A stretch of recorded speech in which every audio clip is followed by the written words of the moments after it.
siap, semakin kuat, semakin mantap. Dan itu akan membuat kita makin luar biasa dalam Tuhan. Amin. Oleh sebab itu respon kita dalam mendengarkan firman Tuhan dan dalam beribadah, kita perlu melatih itu, mendisiplinkan itu setiap waktu. Kadang dalam ibadah, karena kita ibadah sore, kita sudah capek, kadang kita ngantuk, itu manusiawi ya, apalagi kalau cuaca lagi dingin, kalau kita kurang istirahat misalnya ya. Tapi saya rindu kita semua mau antusias.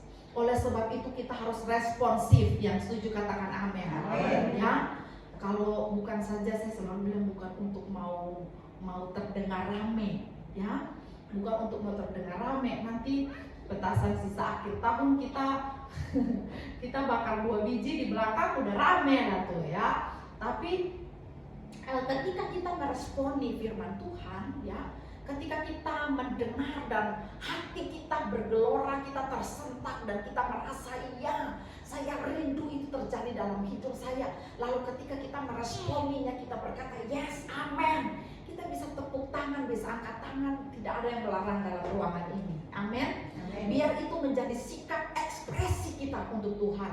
Dan ketika kita meresponi, saya percaya orang-orang yang responsif itu tandanya mereka bergairah.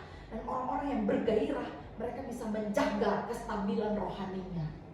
Ya, hanya orang-orang yang bergairah saja yang akan kuat memikul semua beban dan persoalannya.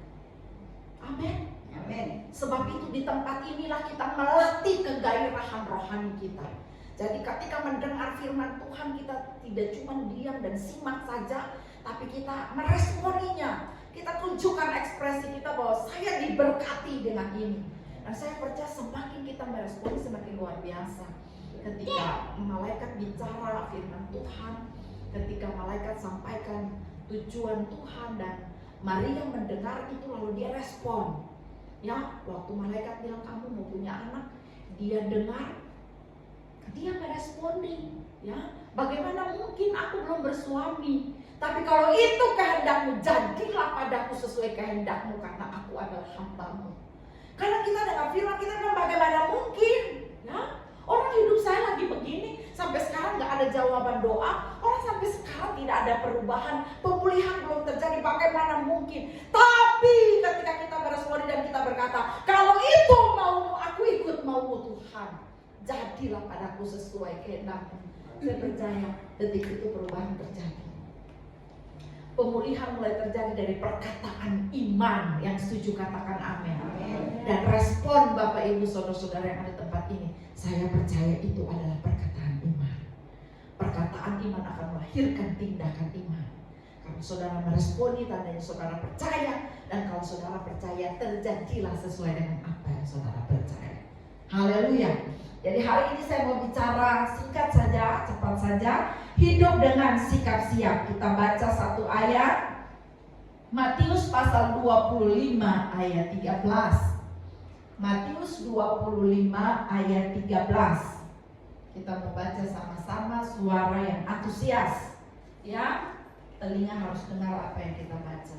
Tampilkan Matius 25 ayat 13. Kita baca sama-sama, 1, 2, 3. Karena itu berjaga-jagalah, sebab kamu tidak tahu akan hari maupun akan saatnya. Sekali lagi, suara harus lebih mantap. 1, 2, 3. Karena itu berjaga-jagalah, sebab kamu tidak tahu akan hari maupun akan saatnya. Amin untuk pembacaan firman Tuhan. Peristiwa kedatangan Tuhan Yesus pada kali kedua, ya, tidak ada satu orang pun yang tahu waktunya. Bahkan Tuhan Yesus sendiri bilang, aku juga enggak tahu. Dan itu bukan urusan kalian untuk cari tahu. Jadi kalau ada nubuatan yang bilang nanti Tuhan Yesus datang 25 Desember 2026 ke, Tuhan Yesus datang kapan ke, tahun depan ke, 5 tahun lagi ke, 10 tahun lagi, saya mau bilang fix itu hoax. Karena tidak ada satu orang pun yang tahu, dan bukan urusan kita tahu kapan kedatangannya. Urusan kita apa? Urusan kita adalah makin siap, makin mantap, supaya ketika dia datang kita sudah siap. Yang setuju katakan amin. Oleh sebab itu diwajibkan untuk semua kita berjaga-jaga.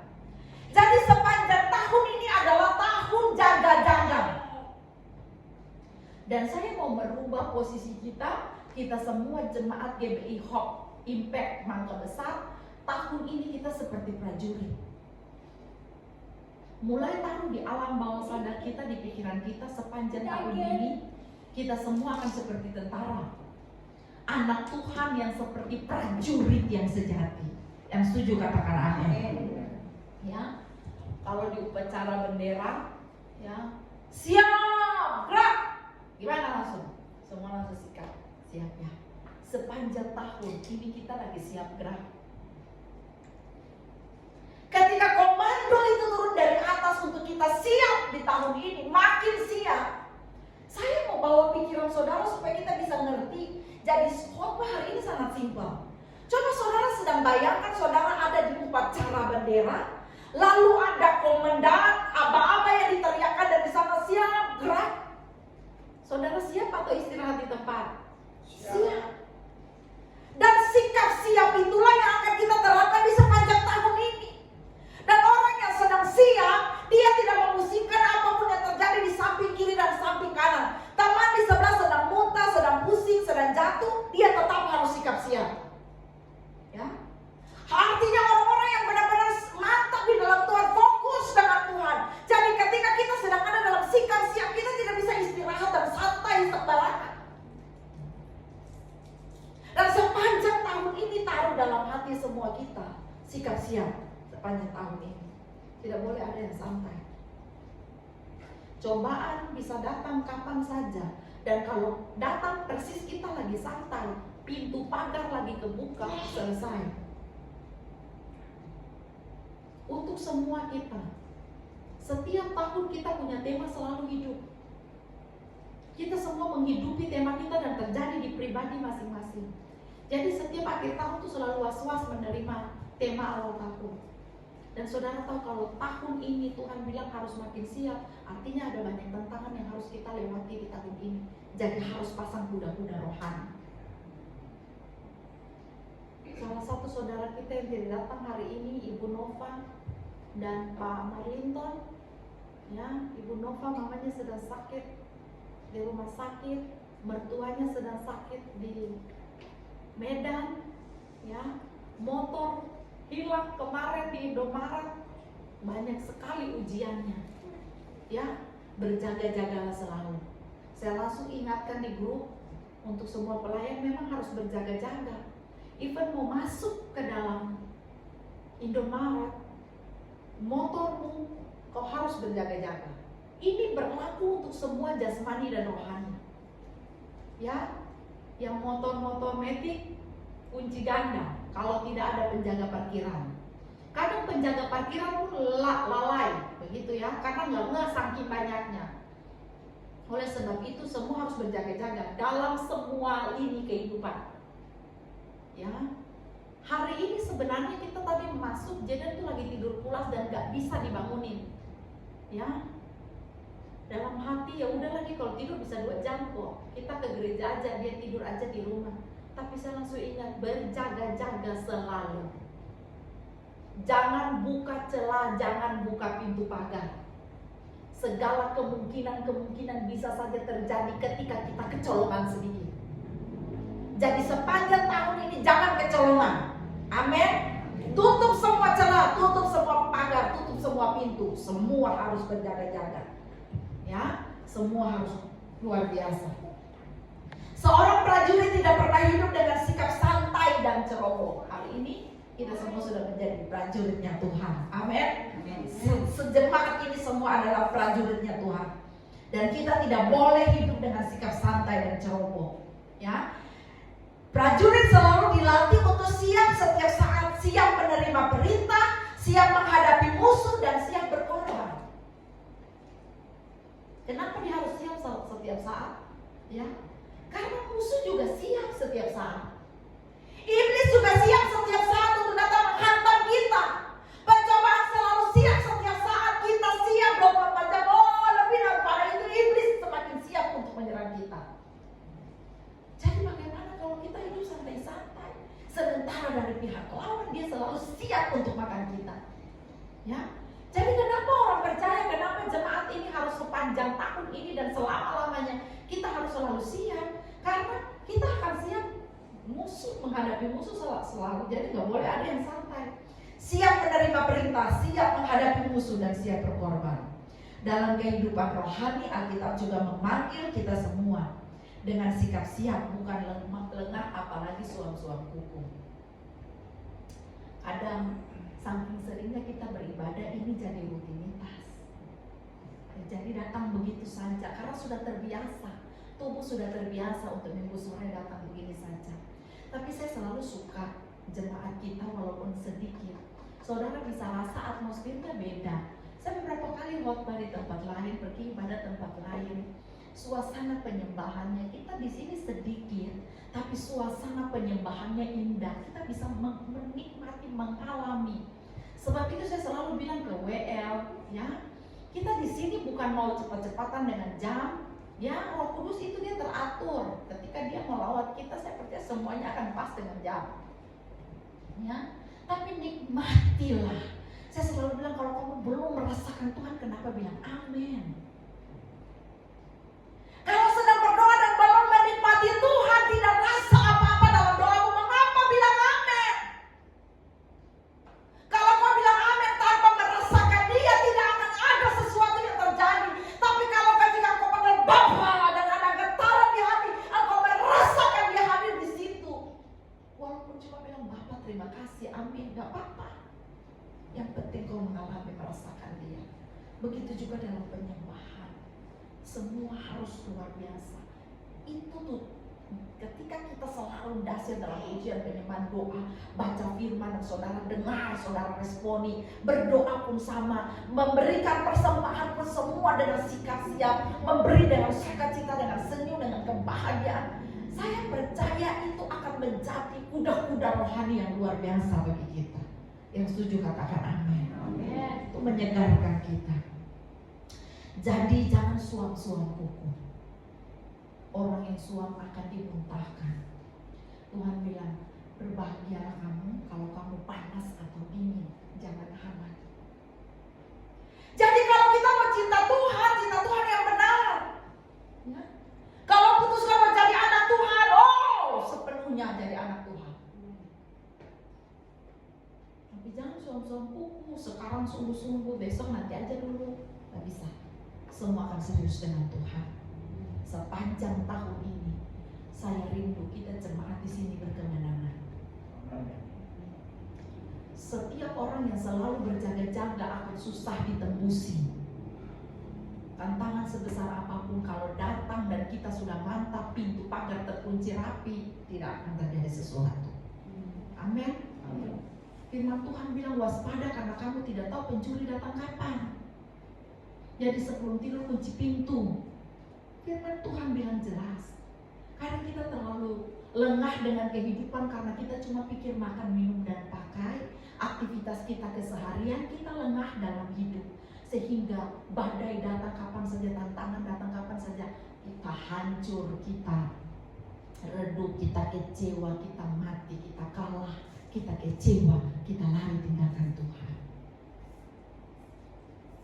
Tidak ada kata terlambat. Mulai dari sekarang kita mau bangun kuda-kuda rohani, berjaga-jaga. Amin. Ya, ada 3 hal menyangkut sikap siap. Bagaimana supaya kita selalu siap di hadapan Tuhan? Yang pertama, prajurit yang siap selalu waspada. Seorang prajurit tidak tidur saat berjaga. Apalagi yang jaga di pos paling depan. Saudara pernah lihat nggak? Lewat di markas besar begitu, di markas misalnya markas tentara angkatan laut atau TNI angkatan darat, lalu lihat di pos penjagaan yang paling depan ada yang sikap siap pegang senjata, mungkin lalat lewat juga nggak boleh ditepok gitu, harus begini ya. Dan pada saat sedang berjaga, saya percaya nggak bisa ngangkat telepon.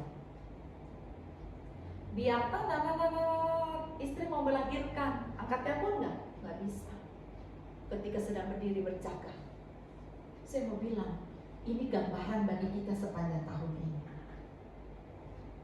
Ya, tidak bisa lemah sedikit pun, harus waspada.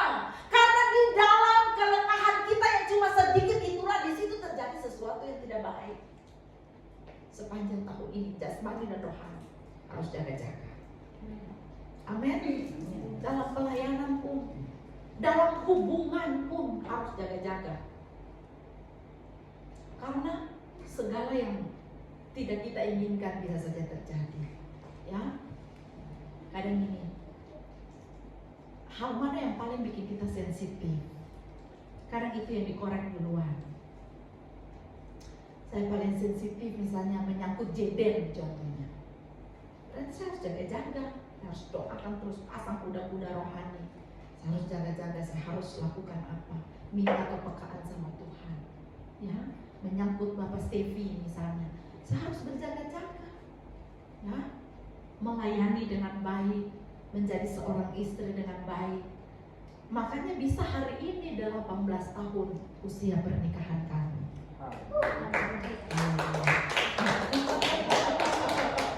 Ya, dia bisa jadi suami yang luar biasa sepanjang 18 tahun. Ya, itu karena kami juga tidak membuka celah. Saya mau bilang sepanjang tahun ini berjaga-jaga senantiasa. Yang setuju katakan amin. Amin. Ya. 1 Petrus 5 ayat 8, sadarlah dan berjaga-jagalah, lawanmu si iblis berjalan keliling sama seperti singa yang mengaum-aum mencari orang yang dapat ditelannya. Jadi saat kita lengah, sementara dari pihak musuh, dari pihak lawan si iblis, dia selalu jalan seperti singa yang mengaum-aum, dia siap cari mangsa. Bayangkan, bagaimana mungkin kita bisa isi dengan lengah? Ya sudahlah, Tuhan nanti aja lah, Tuhan nanti aja lah. Gak bisa yang jaga-jaga setiap hari saja bisa kecolongan, apalagi yang tidak berjaga-jaga. Jadi harus kuat dalam Tuhan, waspada setiap hari. Yang setuju katakan amin. Amin. Hidup harus siap, ya. Hidup siap itu berarti peka terhadap godaan dan dosa. Ini berjaga-jaga supaya jangan jatuh dalam dosa. Berjaga-jaga juga, kadang begini, waktu pencobaan sudah datang, baru kita mau jaga-jaga memang sudah terlambat. Tapi minimal ada jaga-jaganya lah ya. Tuhan bilang, berdoa dan berjaga-jagalah. Ya, jangan sampai air sudah seleher baru kita mau berdoa. Ya, berdoa dan berjaga-jaga. Jadi harus itu senantiasa sepanjang tahun ini harus, supaya ketika persoalan datang memang kuda-kuda kita, benteng kita, kubu pertahanan kita sudah mantap. Iblis sudah bisa menembusi. Ya, tapi kadang kita karena roh penurut tapi daging lemah, jadi kita suka jatuh dulu dalam pencobaan, baru kita berdoa. Hari ini terbalik. Berdoa dulu supaya ketika pencobaan datang, kita sudah kuat dan mantap. Orang yang hidup kuat, peka, dia akan bisa bertahan. Kita kalau sungguh-sungguh dengan Tuhan, hati nurani kita aktif, roh kita aktif. Ya, ketika mau terjadi sesuatu dan sinyal di dalam sini bilang jangan, ikutin. Ya, kadang karena sinyal itu terlalu lemah, kecil di dalam, kita nggak ikutin karena kita pikir itu suara kita. Padahal itu bisa suara Tuhan. Ya, karena kita nggak apa-apa. Padahal setelah itu kita menyesal. Berulang kali saya mau bilang, saya mau doakan kita semua hari ini, peka. Jadilah peka dalam nama Yesus. Dan ketika kita sungguh-sungguh selalu waspada, sebelum segala sesuatunya jadi, Tuhan kasih tahu lebih dulu.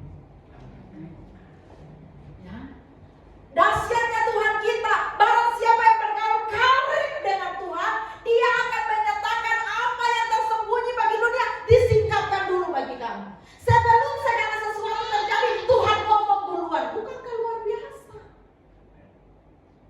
Dan Tuhan akan ngomong duluan bagi orang yang waspada. Karena sudah waspada, kubu pertahanan sudah mantap, Tuhan datang bilang duluan. Bagi orang-orang yang karib dengan dia. Yang setuju katakan amin. Amin. Jadi berjaga-jaga itu saudara harus karib dengan Tuhan. Bangun hubungan yang intim dengan Tuhan. Ketika saudara baca firman, Tuhan bisa bicara di situ. Tuhan bisa ngomong. Ketika saudara sedang dalam kesusahan, sedang tidak tahu mau ambil keputusan apa, Tapi Tuhan bisa bicara ketika saudara buka satu ayat, satu pasal, saudara baca, dan ayat itu meneguhkan saudara. Tuhan sedang bicara, kepekaan sedang terjadi. Atau Tuhan bisa bekerja lewat banyak hal. Tiba-tiba ada yang telepon dan bilang begini. Tiba-tiba kemarin saya doa puasa. Hari apa? Kita Jumat. Hari Jumat doa puasa. Dan di dalam doa puasa, saya berdoa dengan sungguh-sungguh. Tuhan tahu setelah ini saya harus tolong adik saya untuk biaya ongkos perjalanan dia kembali ke tempat tugas, karena tempat tugasnya jauh. Jadi butuh biaya besar sekali untuk naik kapal. Dia berdua dengan suami. Jadi dia butuhkan uang. Sebelum itu terjadi, Tuhan datang kasih duluan, karena dia udah tahu. Jangan sampai tiba-tiba Ibu Heni terima telepon harus segera bantu adik. Ibu Heni bisa serangan jantung. Ya. Jadi saya doa puasa, aduh haleluya. Persis setelah doa puasa, persis makan suapan masuk ke mulut, handphone bunyi.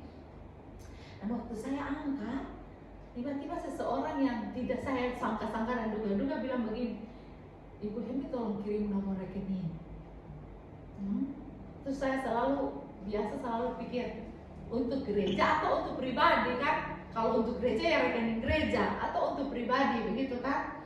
Dan dia bilang saya mau memberkati, tapi sekarang saya sudah di tempat mengir di ATM. Jadi sekarang. Ya, wah puji Tuhan.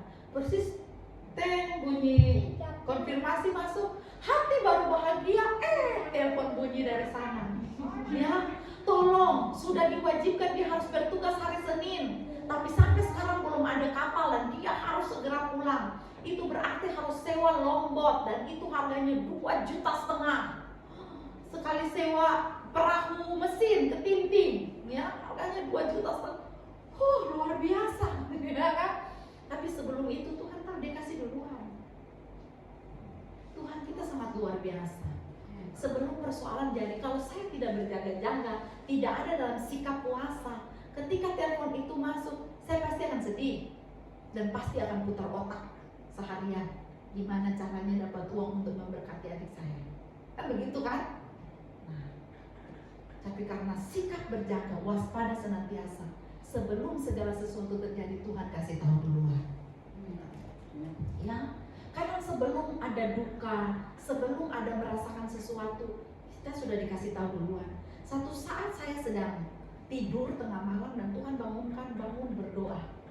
Saya bangun berdoa tengah malam, mau berdoa, tapi di doa itu ada kesedihan besar. Saya nangis di doa itu, tapi nggak tahu nangis ini karena apa, tapi hati sedih. Lalu dalam kesedihan itu saya bilang, Tuhan tolong cover kami semua. Saya tolak semua kecelakaan, saya tolak maut, kebinasaan, hal-hal yang buruk, yang negatif yang mau terjadi, kecelakaan, mara bahaya. Saya tolak semua, patahkan dalam nama Yesus. Saya, suami saya, anak saya, keluarga besar saya, semua kami aman dalam lindungan-Mu. Setelah itu pagi harinya Pak Stevi dan keluarga besar mereka pergi ke hutan. Ada pembuatan masjid di kampung tetangga, tapi karena kami seperti leluhurnya kakak beradik kandung gitu ya, jadi bersaudara. Jadi pembuatan masjid mereka datang ambil kayu dari kampung kami. Jadi semua orang sekampung pergi gotong royong ambil kayu besar, dan itu kayu-kayu besar sekali. Jadi ketika mereka sedang ambil kayu, saya ingat sekali saya punya keponakan Pak Stevi. Dia istirahat saking capeknya karena perjalanan ke hutan itu sangat jauh. Ya berkilo-kilo, jadi dia capek, jadi dia istirahat. Dia dulu sandar di satu pohon besar begini, baru dia sandar istirahat. Tiba-tiba Pak Stevi datang dan Pak Stevi yang berdiri sekarang juga. Dan ketika dia bangkit berdiri pindah dari pohon itu, bayangkan kayu yang segede begini meluncur dari sana, langsung meluncur. Siapa yang bisa nada itu kayu? Butuh puluhan orang, 2 kampung baru bisa mikul. Ya, dan kayu besar itu dia langsung lari dari sana dan dia berhenti tepat di tempat duduk itu si anak.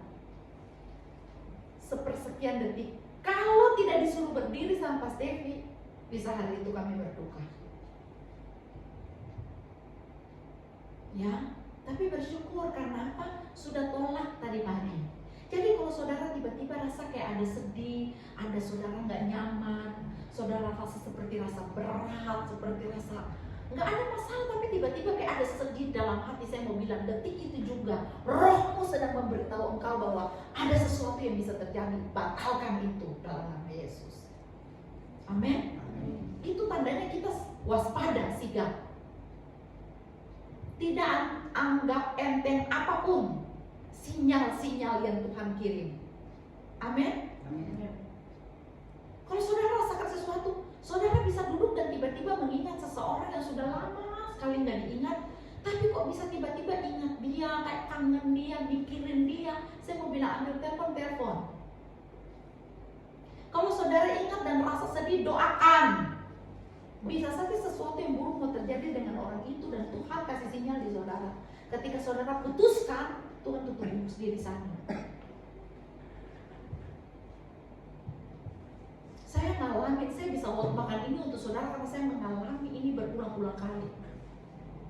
Ada beberapa orang yang panggil, minta untuk pergi doa, dia sudah sekarat di rumah sakit atau dia cuma di rumah, minta pergi doa, dan kadang sudah ada sinyal, tapi waktu masih dalam proses belajar, belum mengerti. Jadi saya pikir, nggak apa-apa, nanti aja lewat, tidak tertolong. Padahal sakit biasa aja, jadi kita pikir sudah nanti aja, nanti lain kali, orangnya meninggal. Menyesal. Berkali-kali saya mengalami seperti itu, menyesal. Jadi ketika ada orang bilang, Ibu Heni tolong datang, dia mau sakit sampai dimanapun, saya langsung usaha untuk pergi supaya jangan nyesal. Saya pernah mimpi, satu saat saya tidur dan saya mimpi, di dalam mimpi itu saya lihat seseorang ditusuk-tusuk begitu ya. Jadi ketika saya bangun, waktu itu saya masih kuliah dan saya ingat saya tidur di ruang sekolah minggu, ya di kampus kami sebelahnya ada ruang sekolah minggu. Jadi saya tidur di situ, dalam tidur tiba-tiba saya mimpi, saya lihat benar-benar di depan saya ada orang berdiri dan dia tusuk-tusuk orang lain. Jadi saya kaget, saya langsung lari ke kamar tidur dengan teman-teman. Kayak benar-benar mimpinya hidup begitu. Jadi, saya kayak ada pembunuhan dalam mimpi saya, seram banget. Jadi saya langsung lari tanpa membatalkan. Dan pagi harinya teman terbaik saya, ya, kakaknya ditusuk orang sampai meninggal. Itu semua jadi pelajaran perenungan rohani bagi saya. Di situlah saya sadar, bagaimana kalau saya mimpi itu tadi malam, saya bangun detik itu tanpa merasa takut dan saya batalkan dalam nama Yesus. Ketika ada orang yang menusuk orang lain, saya batalkan itu dalam nama Yesus. Tuhan batalkan, saya putuskan itu tidak terjadi. Yang ada cuma keselamatan, mungkin dia akan selamat. Saya praktek itu ketika duduk dan tiba-tiba saya ingat mama saya misalnya, saya langsung angkat telepon, apa kabar? Langsung panjang dan lebar tadi. Tadi sebenarnya ini mau terjadi, tapi untung kakak, Tuhan Yesus tuh baik. Jadi kita ini kayak ada sinyal, kayak kita nih ada wifi-nya kita dengan surga. Jadi harus waspada, harus memiliki kepekaan. Latih itu selalu. Karena mimpi, Tuhan bicara bisa lewat mimpi. Saya tidak persiapkan khotbah untuk mau bilang ini di poin 1, tapi saya sedang mengalir. Tuhan sedang arahkan saya untuk ngomong ini. Dan bisa jadi ini bisa menjadi senjata kita untuk bertahan di sepanjang tahun ini. Amin. Saya doakan kita semua yang ada di sini punya keintiman yang dalam dengan Tuhan sehingga bisa peka dengan Tuhan. Saya selalu belajar. Saya beberapa kali ketika mimpi dan bangun dari mimpi itu, seperti mimpi itu terngiang-ngiang. Sehari, 2 hari, 3 hari, 5 hari tetap ingat itu mimpi. Tapi ada mimpi yang bangun pagi udah lupa mimpi apa semalam. Mimpi yang bangun pagi langsung lupa, itu bukan tidur. Itu karena banyaknya kesibukan. Tapi mimpi yang diingat berulang-ulang, yang itu membekas di dalam hati, yang itu membuat gelisah, itu ada maksud Tuhan dalam mimpi itu. Saya bikin catatan-catatan kecil. Saya mimpi melihat ini, saya tulis tanggal mimpi itu. Dan satu saat itu kejadian, saya buka buku mimpi saya, bukan buku mimpi nomor togel ya, buka buku mimpi saya tulis penggenapannya. Jadi pada akhirnya itu menjadi pelajaran tersendiri bagi saya. Pada akhirnya saya semakin peka bahwa mimpi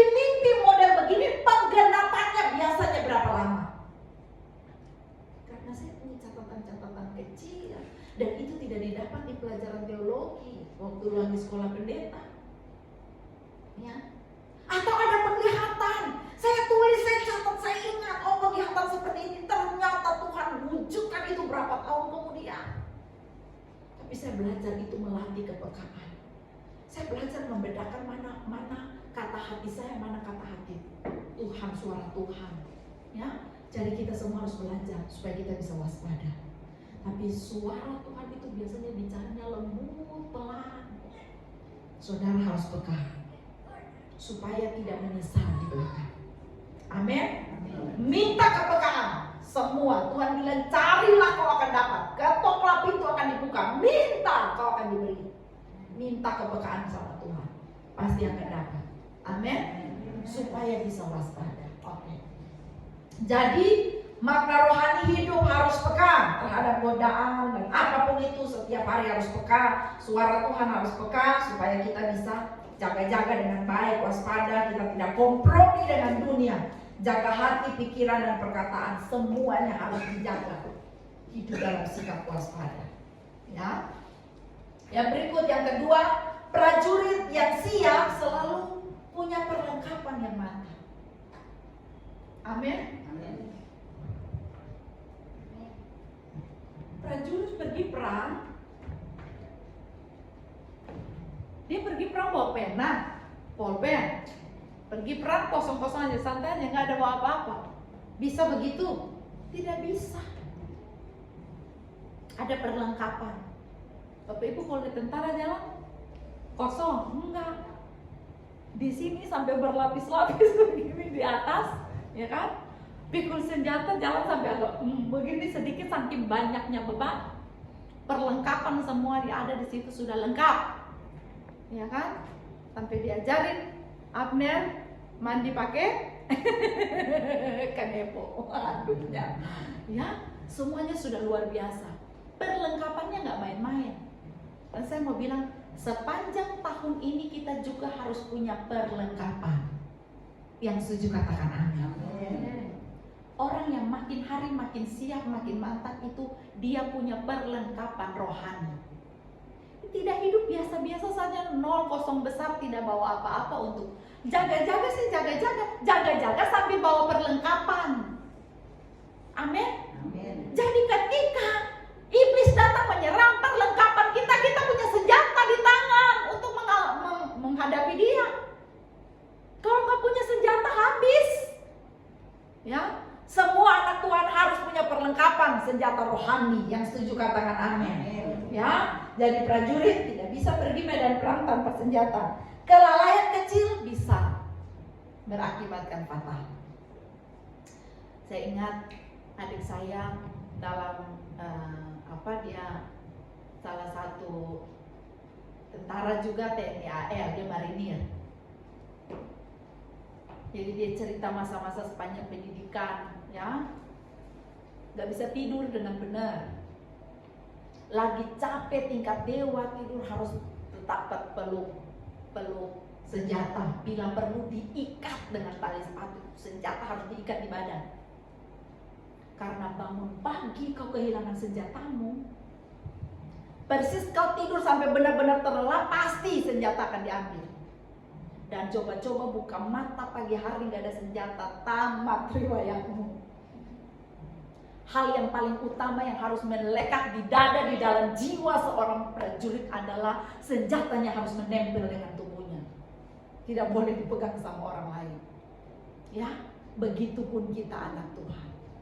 Senjata rohani harus menempel. Berani kau bangun tidur dan tidak ada senjata, tamat riwayatmu. Ya. Nah, Efesus 6 ayat 11. Kenakanlah seluruh perlengkapan senjata Allah supaya kamu dapat bertahan melawan tipu muslihat. Ya, apa saja perlengkapan rohani orang percaya? Kebenaran, coba bisa dibuka.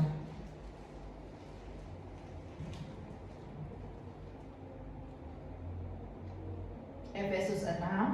Kakak Siti belum hafal ayatnya. Ayat 13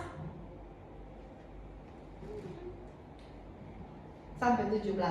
Baca sama-sama 1, 2, 3. Sebab itu ambillah seluruh perlengkapan senjata Allah supaya kamu dapat mengadakan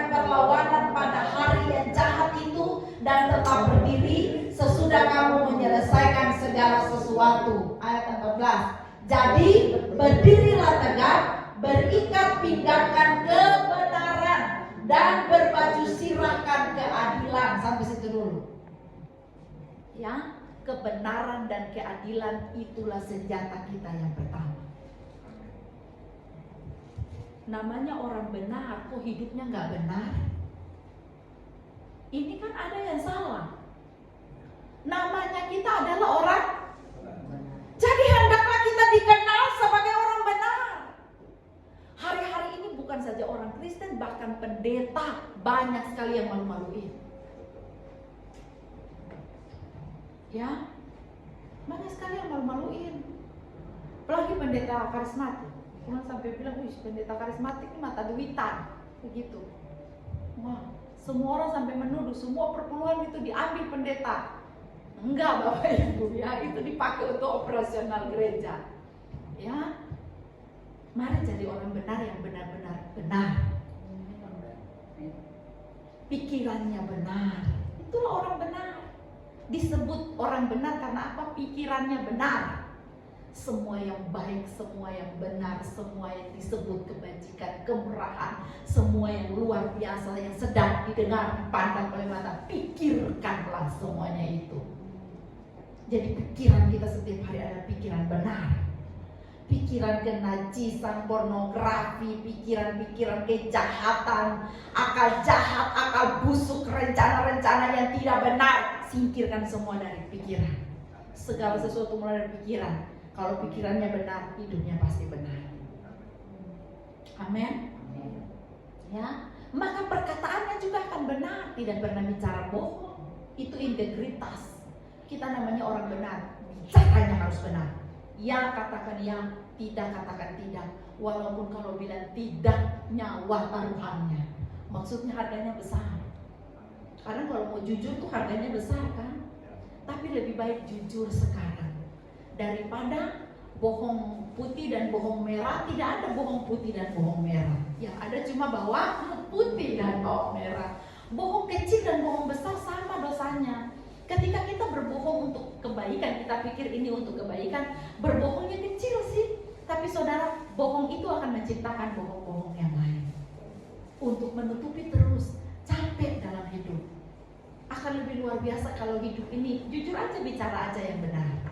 Kadang orang gak siap menerima kejujuran, orang akan marah. Gak apa-apa, yang penting kita jujur. Terserah responnya seperti apa. Dan saya mau bilang, ketika kita melatih diri kita setiap hari, itu jadi integritas. Orang akan benar-benar bangga ketika lihat kita, memang dia orang benar. Amin. Jadi hidup harus penuh dengan berikat pinggangkan kebenaran. Semua prajurit itu ada ban pinggangnya. Karena di situ nanti ada sangkurnya, nanti ada ini, ada pokoknya ada banyak sak-saknya. Ya, ikat pinggang itu kebenaran. Ya. Jadi nomor 1, setiap hari ingat, saya harus hidup benar. Keadilan, berbaju sirahkan keadilan. Saudara pernah lihat baju sirah? Itu kayak rompi anti peluru, ya. Baju sirah itu tameng yang dipasang di badan. Sekali dimasukkan baju sirah itu dari besi, jadi sekali ditaruh di badan, ya kalau peperangan orang dulu, sekali ditaruh itu bisa langsung membungkuk sedikit, saking beratnya. Tapi kalau pakai baju sirah, orang mau panah nggak akan bisa menembus. Ya, kalau mau pergi tembak menembak pakai rompi anti peluru kan rasa tenang ya.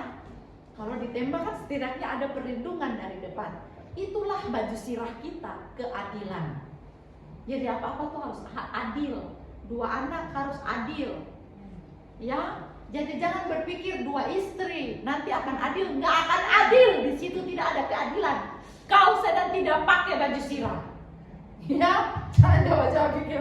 Kalau istri 2 nanti ada, nggak ada keadilan di dalam hidup manusia. 1 aja nggak ada keadilan, apalagi 2.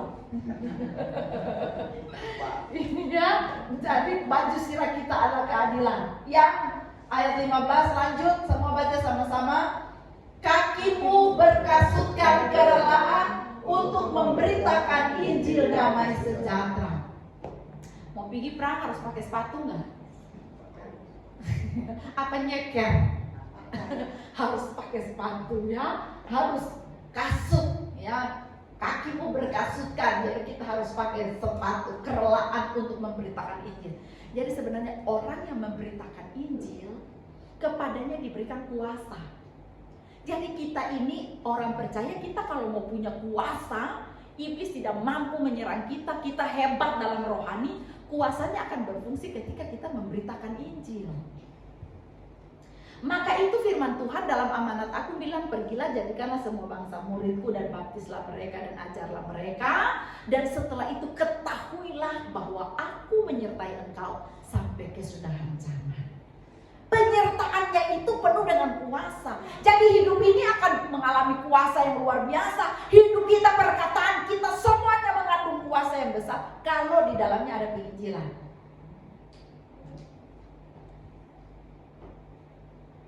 Jadi semua harus dari penginjil. Yang setuju katakan amin. Amin. Beritakan Injil, ya. Bukan penginjil itu supaya saudara membawa orang datang di gereja. Enggak.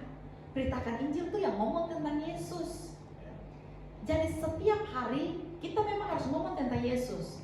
Untuk orang kerja di rumah, untuk mbak, ya. Untuk siapapun itu kita harus ngomong kebenaran, keadilan, kita jadi teladan hidup. Kita ngomong yang benar, kita ngomong tentang Yesus. Kita sedang memberitakan Yesus. Disitulah kuasanya, mujizatnya diaktifkan. Amin. Kita suka minta kuasa dan mujizat, tapi nggak pernah nginjil sih, makanya mujizatnya nggak aktif. Ya. Oke, lanjut. Dalam segala keadaan, oke, 1, 2, 3. Dalam segala keadaan pergunakanlah perisai iman, sebab dengan perisai itu kamu akan dapat memadamkan semua panah api dari si jahat. Jadi perlengkapan yang berikut supaya kita bisa siap adalah bawa tameng. Itu yang dinamakan perisai. Ya, perisai kita apa orang percaya.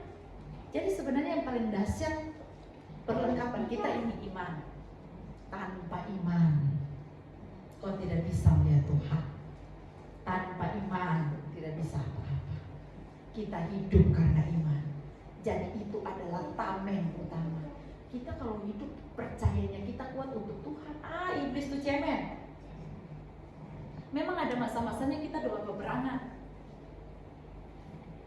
Tapi kalau iman kita mantap di dalam Tuhan, orang serang kita dengan dukun, dengan santet, dengan apapun tidak akan mempan. Karena iman kita mantap. Tapi kalau kita hidup masih ragu-ragu, kurang percaya, angin sepoi-sepoi lewat di situ saja kita sudah pikir kayaknya ada genderuwo, merinding. Ada suang gini, dapat kiriman dan lain-lainnya. Kenapa banyak orang Kristen juga masih suka kerasukan? Sedikit-sedikit ini sedikit, langsung kerasukan. Bangkitkan imanmu. Kita hidup karena percaya. Iman itu apa? Percayanya kita kepada Tuhan Yesus. Kalau kita percaya dengan mata, itu yang akan menutup semua pintu-pintu supaya iblis, panah-panah api iblis tidak mempan. Jadi siapa yang masih takut genderuwo? Siapa yang masih takut disantet, masih takut? Bahkan kau punya kuasa untuk kirim itu balik. Kalau ada yang kirim sesuatu untuk kamu, kirim makanan, oke. Kirim yang lain-lain, oke. Coba dia kirim kuasa kegelapan, suruh dia pulang, balik. Karena perisai iman kita mantap. Jadi sekali percaya mantap. Amin.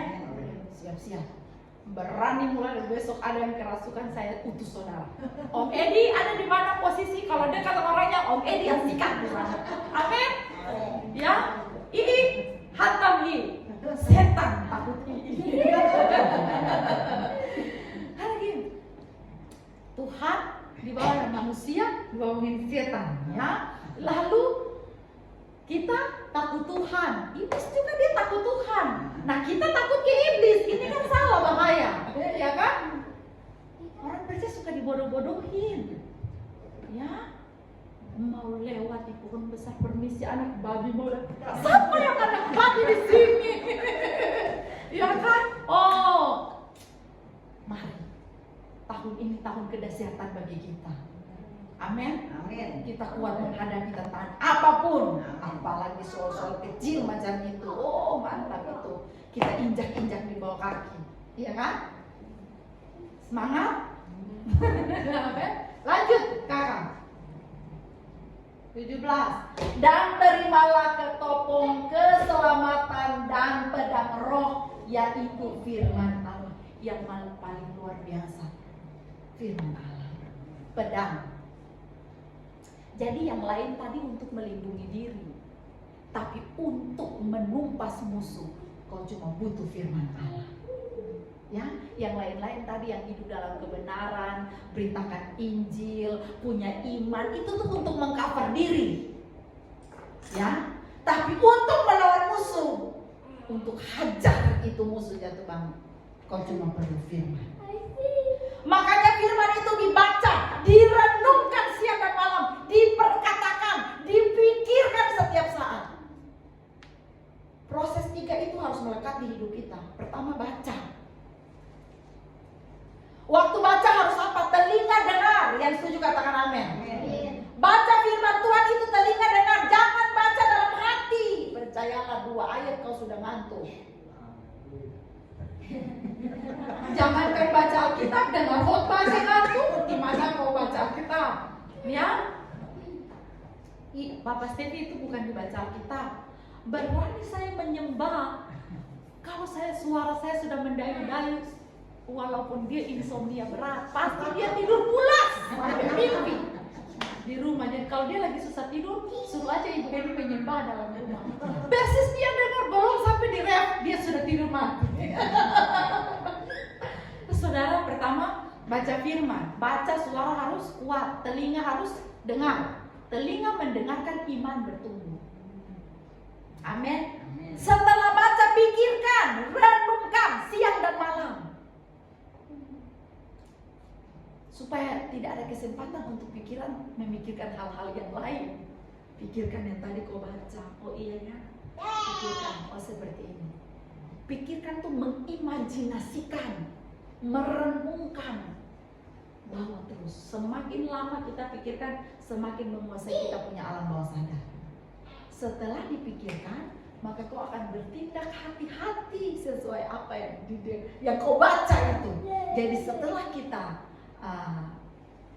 merenungkan, kita ngomong dulu, perkatakan. Ya, jadi pertama baca, habis baca renungkan, habis renungkan ngomong firmannya.